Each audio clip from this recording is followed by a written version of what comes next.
Hello guys, welcome back to the channel. आज हम पढ़ने वाले रियल नंबर, जिसको हिंदी में बोलते हैं वास्तविक संख्याएं। Chapter 1 of maths.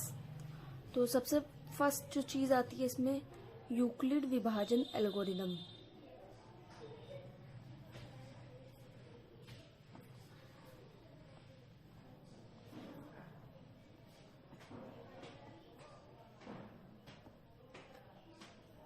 इसको अगर इजी फॉर्म में बोले तो ये होता है HCF, जिसे हिंदी में बोलते हैं मासा। सिंपल सा यही सेम चीज है, बस इसको थोड़ा सा अलग तरीके से लिख देते हैं। फॉर एग्जाम्पल हम लेते हैं 21 और 2। ऐसे नॉर्मल एग्जाम में पूछ लेता है यूक्लिड विभाजन एल्गोरिदम द्वारा इसे करें। तो हम पहले लिख देते हैं यूक्लिड विभाजन एल्गोरिदम द्वारा यहाँ पे। फिर एक साइड में हम ऐसा कुछ कर सकते हैं। तो ये ऐसे मैं डायरेक्ट कर दे रही हूँ थोड़ा 1, और ये नॉर्मल एक HCF है। और फिर यहाँ पे लिखते हैं 21a इंटू 2 इंटू 10 प्लस 1। इसको उसी फॉर्म में लिख रहे हैं कि 2 और ये हो गया Q यानी कि भागफल, और ये होता है शेषफल 1।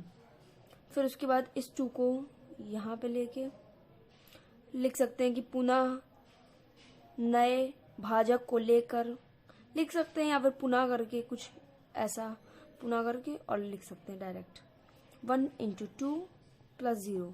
जब हम यहाँ पे 0 आ जाएगा मतलब कि ये पूरा कंप्लीट हो गया। और इस पूरे के अबाउट कभी 1 नंबर में या 2 ऑप्शनल में भी कई बार आता है, या फिर कभी कभी वैसे आ जाता है ये क्वेश्चन। तो ये एक फर्स्ट टॉपिक था। अब आता है सेकंड टॉपिक, तो उसे देख लेते हैं हम। तो यहाँ पे मैंने एक सिद्ध करने वाला प्रश्न नोट कर लिया है। पूरे चैप्टर में मेन पहले स्टार्टिंग के एक्सरसाइज 1 में 2 सिद्ध करने के प्रश्न है, तो पहला मैंने यहाँ पे नोट कर लिया है। यहाँ पे 4Q है, इसकी जगह 2 या 3 या 6Q भी क्वेश्चन में आ जाएगा, बट सेम ऐसे ही लगेगा क्वेश्चन। तो देख लेते हैं इसको। ये डायरेक्ट सिद्ध करने में ही आएगा, तो ये कम से कम 2 या 3 नंबर में आने वाले क्वेश्चन है, तो इसे थोड़ा सा देखना इम्पोर्टेंट है। तो पहले हम मान लेंगे, माना कि A एक धनात्मक विषम पूर्णांक है। विषम यानी कि जो 2 से डिवाइड ना हो, पूर्णांक है। तो A एक ऐसी संख्या जहां पर, तो A जहां पर नहीं होगा, A is equal to 4Q plus 0, 4Q plus 1, 4Q plus 2 या 4Q प्लस 3, इतना हो सकता है। क्योंकि ये 4 है, इसलिए 4 से छोटा ही होगा हमारा R। तो यहाँ पे 0 है, 1 है, 2 है, 3 है, इसके आगे नहीं जाएगा। 0 या 2 नहीं होना चाहिए, ये हमें सिद्ध करना है। तो क्यों नहीं होगा? चूंकि हम जानते हैं A एक पूर्णांक, एक धनात्मक विषम पूर्णांक है। तो यहाँ पे लिख लेंगे A एक धनात्मक विषम पूर्णांक है, इसलिए वह 4Q प्लस 0 या 4Q प्लस 2 के रूप में नहीं होगा।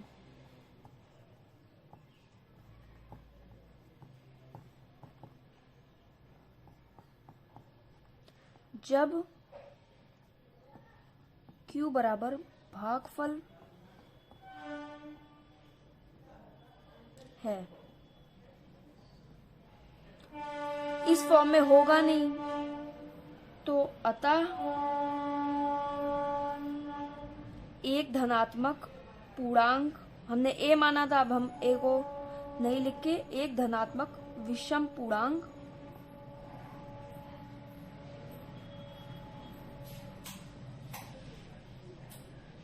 4q प्लस 1 या 4q प्लस 3 के रूप में होगा। ये काफी इंपॉर्टेंट क्वेश्चन था। ये एक सिद्ध करने वाला हमने 1.1 एक्सरसाइज से देख लिया। ये एनसीईआरटी में भी दिया है, तो आप वहां से भी देख सकते हो। ये मैंने समझा दिया। अब चलते हैं दूसरे सिद्ध करने के प्रश्न पे। यहाँ पे अगेन मैंने एक सिद्ध करने वाला प्रश्न नोट कर लिया है। तो इसमें दिखाना है कि 9m प्लस 1 9m प्लस 8 किसी धनात्मक पूर्णांक का वर्ग इस रूप में होना चाहिए। तो पहले हम जैसे उसमें a माना था, इसमें हम मान लेते हैं n कोई धनात्मक पूर्णांक है। इसे काफी लेंदी करके और अच्छे से लिखा जाता है बुक में, बट यहाँ पे समझाना है तो शॉर्ट में काफी। ये एक धनात्मक पूर्णांक है जिसको 3 पहले लिखेंगे हम कि यूक्लिड विभाजन एल्गोरिदम द्वारा फिर यहाँ पे कॉमा करके सेकेंड लाइन से मैं लिखने का भी समझा दे रही हूँ ताकि बोर्ड में ऐसे ही लिखना है। इसे 3 से विभाजित करेंगे। इसे 3 से विभाजित करने पर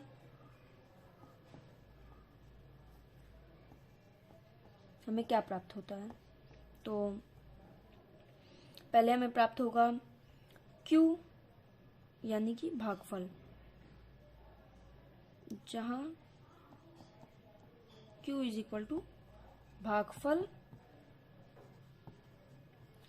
तथा R इज इक्वल टू शेषफल। ये हो गया। अब n का हमें क्या बोला है? वर्ग करने, क्यूब। तो हम n क्यूब बराबर, पहले हम n को लिख लेते हैं 3q प्लस r, जहां पे r इज इक्वल टू क्या हो सकता है? 0 हो सकता है, 1 हो सकता है, 2 हो सकता है। 3 क्यों नहीं? क्योंकि हमेशा 3 से छोटा ही होगा r। जैसे पहले था 4, तो 4 से छोटा होता है r। तो यहाँ पे ये तीनों केस हम रख सकते हैं। अब n क्यूब बराबर क्या होगा? तो 3q cube plus r cube, ये हो जाएगा। यहाँ पे ये नहीं होकर 3q प्लस r और ये पूरा होगा क्यूब, क्योंकि इस पूरे का n पूरे का क्यूब किया गया है, तो इस पूरे का क्यूब होगा। अब हमने a प्लस बी क्यूब का फॉर्मूला छोटे क्लासेस में पढ़ा होता है। तो क्या होता है? a cube plus B cube plus 3ab और a प्लस बी ब्रैकेट में, ये फॉर्मूला होता है। तो यही फॉर्मूला यहाँ पे हम अप्लाई करेंगे। तो पहले हम इसका क्यूब, तो 27 क्यूब हो जाएगा, इसका r क्यूब हो जाएगा प्लस 3ab यानी कि 3 इंटू 3q प्लस r, और ब्रैकेट में हो जाएगा a प्लस बी यानी कि 3q प्लस r। यहाँ पे इंटू होगा क्योंकि 3a इंटू बी, तो ये हो गया। अब n क्यूब बराबर हमारा क्या आ गया? तो 27 q cube plus r cube plus 9q r और यहाँ पे 3q प्लस r क्यूब। अब इसको और ज्यादा शॉर्ट में हम लोग कर लेते हैं। तो ये आ गया, यहाँ पे इसका डिवाइड करेंगे तो QR स्क्वायर 9QR स्क्वायर, ये पूरा आ गया। अब हम इसमें से कुछ चीजें हम ले सकते हैं, तो ले लेते हैं कॉमन। 9 कॉमन आ जाएगा, बट अभी हम नहीं लेते हैं, इजी फॉर्म में करते हैं। तो यहाँ पे हमने n क्यूब, अब यहाँ पे हम r की वैल्यू 3 रख सकते हैं। पहले 0 1 2, तो केस 1 में हम देखेंगे, तो मैं इसे रफ कर देती हूँ, फिर मैं आगे समझाती हूँ केस 1 कैसे होगा। हमने इस r को यहाँ से करके यहाँ कर दिया, क्योंकि ये इन सब में 9 हम कॉमन ले सकते हैं, बट इसमें कुछ नहीं, तो इसको हम साइड में कर देते हैं। और इसको ब्रैकेट में करना हो ब्रैकेट में कर सकते नहीं। तो केस 1 हमारा था जहां पे हम r की वैल्यू 0 रखेंगे, तो ये वैल्यू रख के देख लेते हैं। एन क्यूब बराबर जहाँ जहाँ आर है वहाँ वहाँ हम 0 लिख देंगे, तो ये हो जाएगा इंटू 0 प्लस आर फिर से 0 का स्क्वायर करेंगे वही, और यहाँ पे तो 0 क्यूब, तो ये 0 ये 0 ये 0 सब 0 हो गए। अब एन क्यूब बराबर क्या आया 27 क्यूब। अब हम अगर इसमें से निकालें तो 27 को 9 और 3 क्यूब लिख सकते हैं। तो हम 3 क्यूब को मान लेते हैं ये m है, तो n क्यूब बराबर 9m। अब यहाँ पे 9m आ गया। अब केस 2 हम ले लेते हैं, शॉर्ट में मैं बता दे रही हूँ, r बराबर 0 ले लेते हैं, तो r बराबर 1 ले लेते हैं, क्योंकि अब सेकेंड हमें 1 लेना था। अभी हमने ये प्रूव किया, अब हम ये प्रूव करेंगे, देन ये आप खुद प्रूव कर लीजिएगा, बिकॉज तब लगेगा कि हाँ समझ में आया है। तो r इज इक्वल टू 1 ले लेते हैं, तो यहाँ पे जहाँ जहाँ 0 हमने रखा था वहाँ वहाँ हम 1 रख देते हैं, तो क्या आएगा 1। यहाँ पे मैं फिर से इरेज करके बता दे रही हूँ। तो ये हमने पहले ही मान लिया कि 3, ये हम पहले लिख देते हैं कि m माना है हमने, तो यहाँ पे आ जाएगा 27 क्यू स्क्वायर। 1 से कोई फर्क पड़ना नहीं है हमें, और 1 यहाँ पे, बट 1 का क्यूब 1 ही आएगा। तो अब यहाँ से हम कुछ एक्स्ट्रा चीजें कॉमन ले सकते हैं, जस्ट लाइक अगर हम कॉमन लें 9 इन तीनों में से, तो आ जाएगा 3 क्यूब प्लस 3 क्यूब प्लस ये हम क्यू कॉमन ले लेते हैं, यहाँ पे क्यू को भी कॉमन ले लेते हैं, तो यहाँ पे हो जाएगा स्क्वायर, और यहाँ पे स्क्वायर था तो एक क्यू यहाँ पे, एक क्यू बचा, यहाँ पे कुछ नहीं बचेगा, तो इसको ब्रैकेट बंद प्लस 1। फर्स्ट केस में हमने इसको माना था m, सेकेंड केस में हम मानेंगे 9m प्लस 1। हमने इस पूरे को यानी कि Q 3q square plus 3q, इस पूरे को m मान लिया है। अब थर्ड भी ऐसे ही होगा कुछ, कि हम इसको 2 मान लेते हैं, तो मैं यहीं पे समझा दे रही हूँ। पहले मैंने सोचा नहीं समझाती हूँ, बट फिर क्योंकि ये थोड़ा सा कहीं कहीं डिफिकल्ट हो जा रहा है, बट अगर प्रैक्टिस करते हैं इसकी 2-3 बार इसकी प्रैक्टिस करनी पड़ती है इस क्वेश्चन की, तब जाके ये कहीं आपको बिल्कुल अच्छे से तैयार हो पाएगा। तो यहाँ पे हमने 2 रख लिया, तो थोड़ा सा चेंज हमको लाना पड़ेगा। यहाँ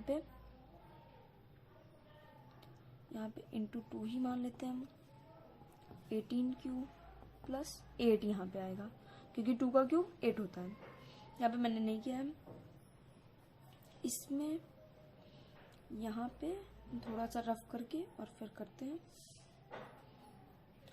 तो यहाँ पे हम कॉमन ले लेते हैं, यहाँ पे क्यू स्क्वायर था तो यहाँ पे स्क्वायर हो जाएगा, इस वजह से ये हो जाएगा 36q। तो अब हम फिर से 9q कॉमन ले लेते हैं सब में से, तो यहाँ पे बचा 3q स्क्वायर प्लस 3q, यहाँ पे आ जाए 6q, फिर यहाँ पे 4q नहीं आएगा, केवल 4 आ जाएगा, क्योंकि q हमने कॉमन ले लिया है, प्लस 8।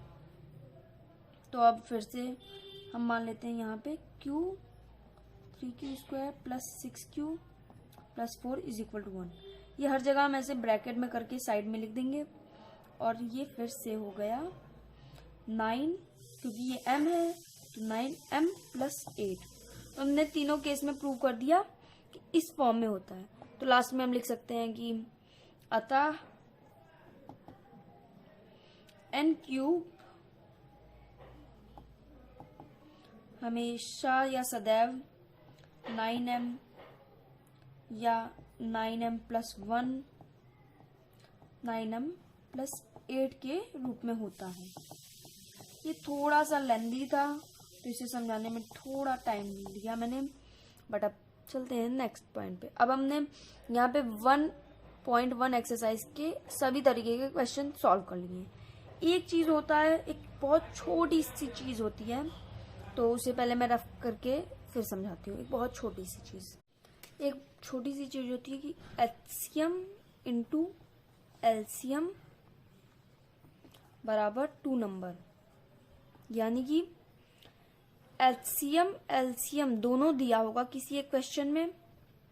जैसे लाइक हम मान लेते हैं एचसीएफ है 6 और एलसीएम है 120 बराबर 2 नंबर्स, यानी कि ये दोनों जिस नंबर का एचसीएफ दिया गया, जिस नंबर का एलसीएम दिया गया, वो दोनों संख्याएं में से कोई एक संख्या दी होगी। मैं यहाँ पे मान के कोई भी ऐसे क्वेश्चन बुक कर दे रही हूँ, बट ऐसा होगा नहीं, तो आपसे एक यहाँ पे कोई नंबर पूछ लिया जाएगा। तो यहाँ पे मैंने बहुत इजी सा कर दिया है, तो एक कोई संख्या आपको बतानी होगी। तो ये एक नॉर्मल छोटा सा फॉर्मूला है, इसे आप नोट डाउन कर सकते हैं, बिकॉज इससे एक नंबर का ऑप्शनल क्वेश्चन आ सकता है। अब हम आ गए हैं अपरिमेय संख्या को प्रूव करने के टॉपिक पे। तो इसमें 2 तरीके से प्रूव करते हैं। एक होता है 2, केवल अंडर रूट के अंदर होगा 1, इसके साथ भी एक कोई संख्या होगी। तो पहले हम ये प्रूव कर लेते हैं। तो इससे हम पहले अपरिमेय संख्या में प्रूव करना है, पर हम मानेंगे कि एक परिमेय संख्या है। माना कि √2 एक परिमेय संख्या है, तो √2 बराबर a बटा b लिख सकते हैं हम। क्यों? क्योंकि परिमेय संख्या हमेशा a बटे b के फॉर्म में होती है, जहां b does not is equal to 0 तथा a और b ऐसी संख्या है जो केवल 1 से विभाजित होंगी। यहाँ पे मैं शॉर्ट फॉर्म में लिख रही हूं। अब दोनों तरफ हम स्क्वायर कर देते हैं, तो 2√2 का स्क्वायर और a बटा b का स्क्वायर। हम इसको इधर ले जाएंगे b स्क्वायर को, तो 2b स्क्वायर बराबर a स्क्वायर। यहां से आता है कि b स्क्वायर बराबर a स्क्वायर बटे 2, यानी कि 2 a को विभाजित करेगा, a 2 से विभाजित होगा। यहाँ पे हमारा ये कह सकते हैं सार निकल के आ गया कि a 2 से विभाजित होगा। अब a बराबर हम मान लेते हैं 3c, तो यहाँ पे हम a की जो वैल्यू है 3c, ये हमारा दूसरा है समीकरण और ये हमारा पहला समीकरण है। तो हम a is equal to 3c की वैल्यू इसमें रख देंगे, तो क्या होगा b स्क्वायर बराबर 3c यहाँ पे रख रहे हैं हम। 2 को हम यहाँ पे रखें या यहाँ पे, तो मैं यहीं पे कर देती हूँ, इजी होगा। 3c यानी कि यहाँ पे इसका स्क्वायर था, तो यहाँ पे इसका स्क्वायर हो जाएगा। 2b स्क्वायर बराबर 9c स्क्वायर। b मैंने यहाँ पे थोड़ा सा गलत बता दिया। ये रूट यहाँ पे 3 जब लेंगे, जब इसको हमको √3 को प्रूव करना होगा, तो यहाँ पे हम हर जगह 2 कर लेते हैं।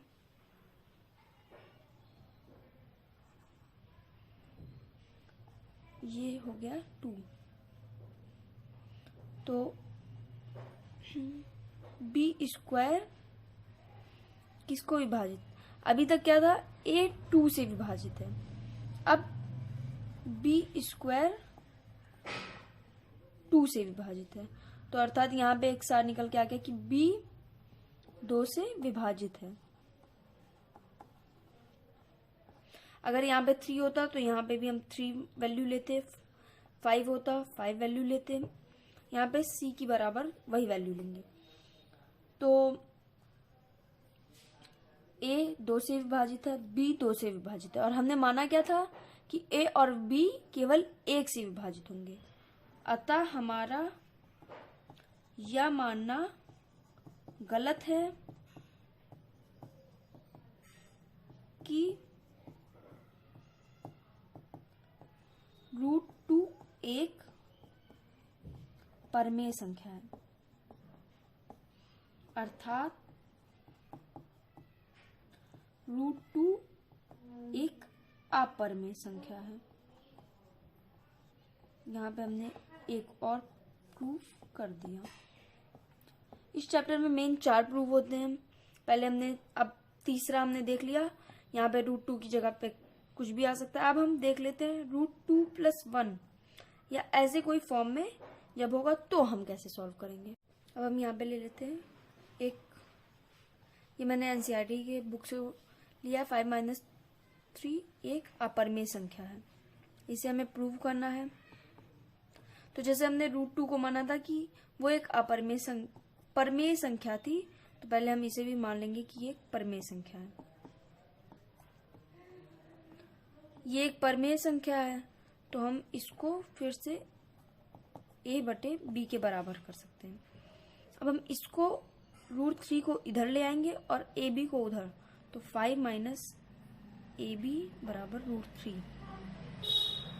ये एक परमेय संख्या है।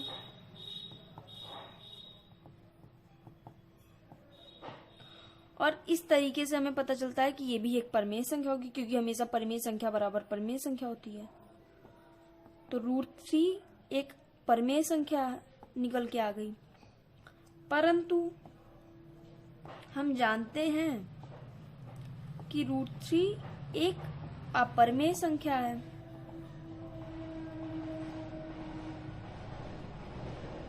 अपरिमेय संख्या है, तो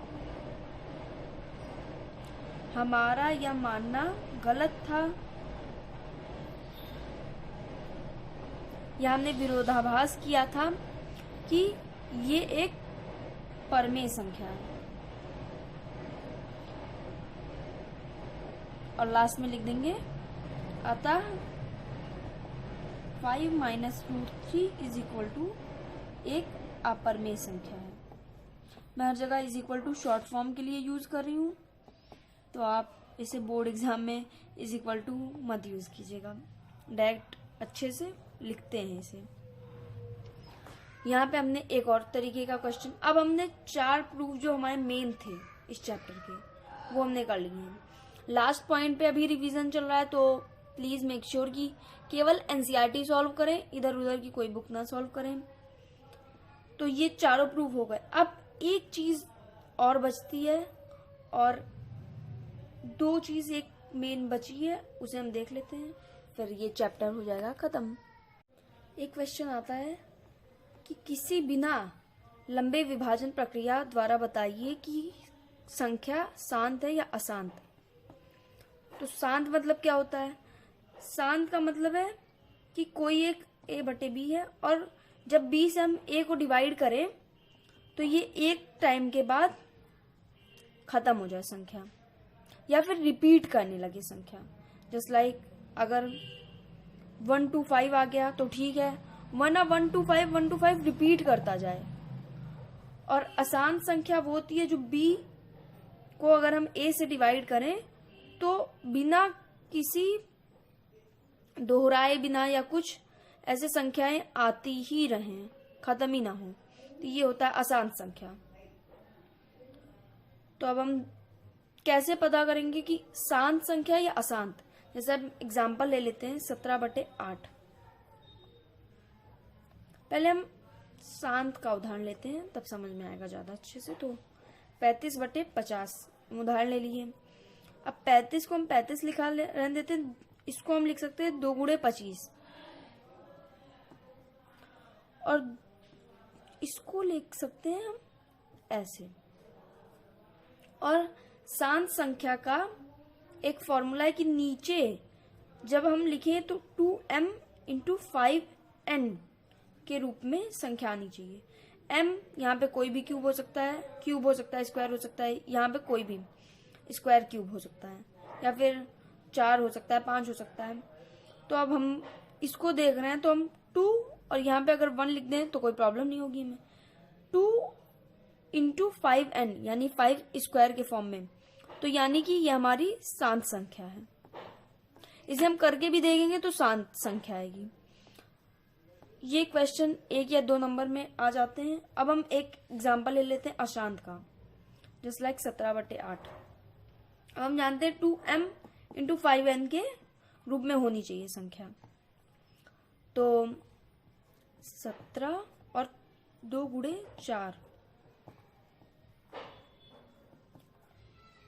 बट यहाँ पे तो कुछ अलग ही फॉर्म में आ रही है। तो हम लिख सकते हैं यह संख्या या फिर 8 यहाँ पर 2m इंटू 5n के रूप में नहीं है, अर्थात यह एक अशांत संख्या है। ये एक हमने देख लिया। अब एक लास्ट पॉइंट आता है, वो हम देख लेते हैं इस चैप्टर का। एनसीईआरटी के अकॉर्डिंग वो ज्यादा इंपॉर्टेंट नहीं है, एनसीईआरटी में कहीं ऐसा क्वेश्चन नहीं लिया गया, बट क्लास 9th में ये क्वेश्चन था, बट बोर्ड में आने के पूरे चांसेस होते हैं, तो वो देख लेते हैं हम। तो ये क्वेश्चन है कि इसे हम सिंपल फॉर्म में इसे हमें चेंज करना है, यानी कि a/b के रूप में चेंज करना है।